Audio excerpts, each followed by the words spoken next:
Salut, c'est Trado, je suis content de vous retrouver pour la mise à jour de la préparation de la semaine de trading sur France 40, Allemagne 30, Wall Street et US Texan, l'équivalent CFD du CAC, du DAX, du Dow Jones et du Nasdaq. Je vous retrouve de l'autre côté. Je vous rappelle que tout ce qui suit est donné à titre purement informatif et pédagogique. Il n'y a pas d'incitation ni d'encouragement à acheter quoi que ce soit ni à le vendre. On passe donc au France 40, l'équivalent du CFD CAC 40, comme on peut le voir, nous avons un support journalier qui est clairement établi à 4715-4761, qui était une zone de résistance, qui a été cassée, qui a donc changé de polarité théoriquement devenant support. Cela se voit très bien au rebond auquel on a assisté déjà le 31 juillet, mais également auparavant, le 15, le 11 juin, etc.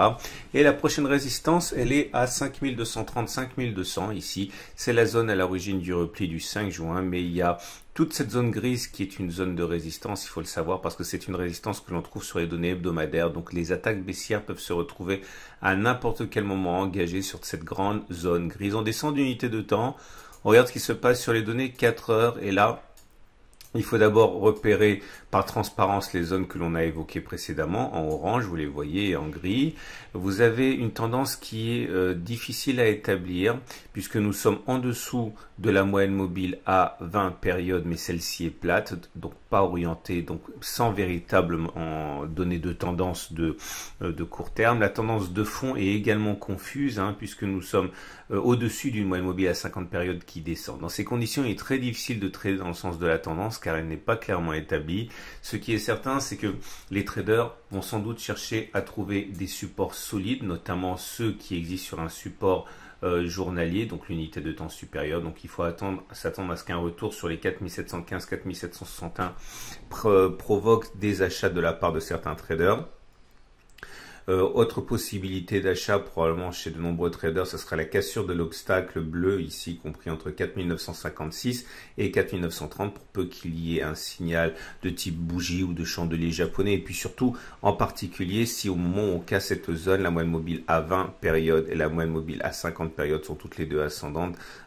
Les traders aiment bien trader dans le sens de la tendance, on l'a déjà dit. Maintenant, ceux qui veulent plutôt spéculer à la baisse attendent soit que l'on revienne sur cette zone grise, puisque c'est une zone de résistance qui est susceptible de s'imposer à la tendance sur les unités 4 heures. Maintenant, ceux qui veulent plutôt trader dans le sens de la tendance baissière sans attendre à ce que l'on remonte aussi longtemps, attendent peut-être que l'on clôture en dessous de la zone orange, ou alors même que l'on clôture en dessous des 4838 à condition que la tendance soit baissière avec une moyenne mobile à 20 et à 50 périodes qui descendent au moment où cela se produira.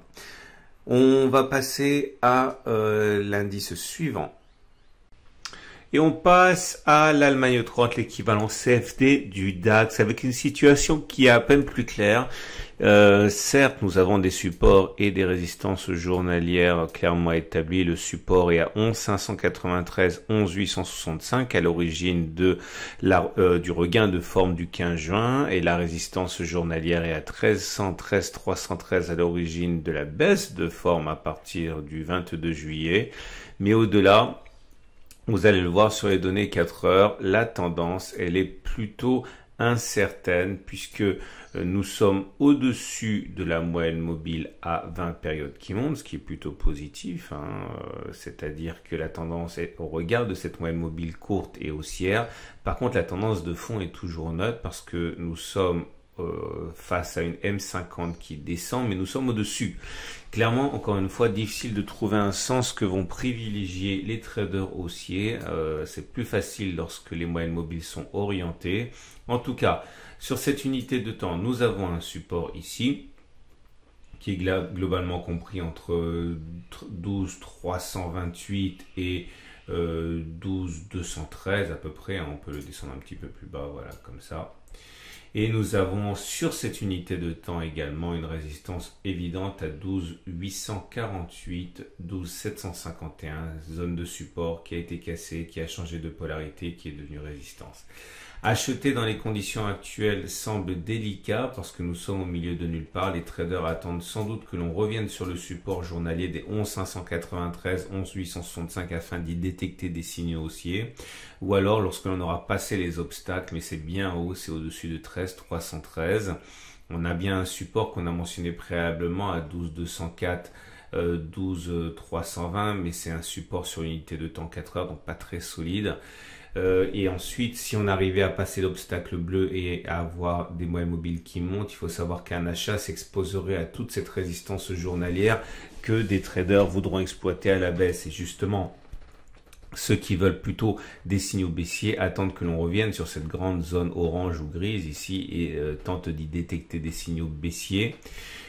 Spéculer à la baisse alors que sur cette unité de temps, sur la résistance ici qu'on a mentionné, des 12 887, 12 841 est assez délicat parce que les moyennes mobiles ne sont pas orientées à la baisse. Les traders aiment bien spéculer à la baisse lorsque les moyennes mobiles sur cette unité de temps sont baissières. Donc peut-être que beaucoup préféreront attendre que l'on casse les 12 207, ici l'obstacle baissier avec des moyennes mobiles qui descendent pour initier des positions baissières. Et on passe au Wall Street, l'équivalent CFD du Dow Jones avec la prochaine résistance qui est toute proche. Elle est à 27 576, 27 641, zone intraitable avec les acheteurs, c'était le 9 juin. Quant au support le plus immédiat en données journalières, il est à 25 465, 24 768. À l'origine du rebond à plusieurs reprises. C'était une ancienne zone de congestion qui a été résistance plusieurs fois, qui a été cassée, qui a fait l'objet d'une latéralisation. Bon, toute cette zone est une zone où le rebond est possible, comme il a eu lieu auparavant. On descend d'unité de temps pour regarder ce qui se passe sur les unités 4 heures et là, la tendance est clairement haussière. On est au-dessus de la moyenne mobile à 20 périodes qui monte et au-dessus de la moyenne à 50 périodes qui monte. Malheureusement, le potentiel haussier est contrarié par la présence de toutes les résistances qu'on a mentionnées. Cette résistance orange, mais également la grise qui est une résistance hebdomadaire.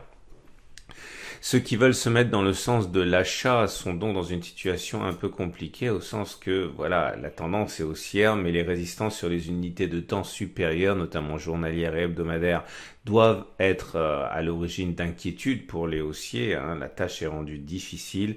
Peut-être que les haussiers préfèrent que l'on revienne sur ce support ici des 27 179, 26 962 zones de résistance qui a été cassée, qui a changé de polarité, qui est devenu support. On le voit sur cette bougie-là.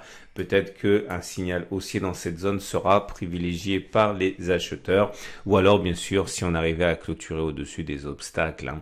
Les vendeurs cherchent sans doute des signaux sur la zone grise ici, en particulier sur la zone orange dans la zone grise puisque c'est une zone où des traders qui cherchent des signaux baissiers sur les unités de temps supérieures susceptibles de s'imposer à la tendance sur les unités de temps inférieures, eh bien sont sans doute regroupés ou alors bien sûr si on descend en dessous de cette zone ici des 26 000 avec des moyennes mobiles qui seraient descendantes pourrait être intéressant pour les traders baissiers. Et on termine le tour d'horizon avec l'US Texan, l'équivalent du Nasdaq en CFD. Nous voyons que la tendance est clairement établie avec des moyennes mobiles ascendantes et les cours au-dessus. Le support journalier est à 10 871, 11 070, zone récemment cassée et qui a déjà probablement changé de polarité. Et un autre support journalier beaucoup plus bas à 10 472, 10 313 à l'origine de l'impulsion haussière en cours. On descend d'une unité de temps, regardons les données 4 heures et là vous trouvez une tendance qui est haussière mais fatiguée. On est toujours au-dessus de la moyenne mobile à 50 périodes qui monte, mais nous sommes en dessous de la moyenne mobile à 20 périodes qui monte. Donc la tendance de court terme ici est plutôt neutre, même si la tendance de fond est haussière.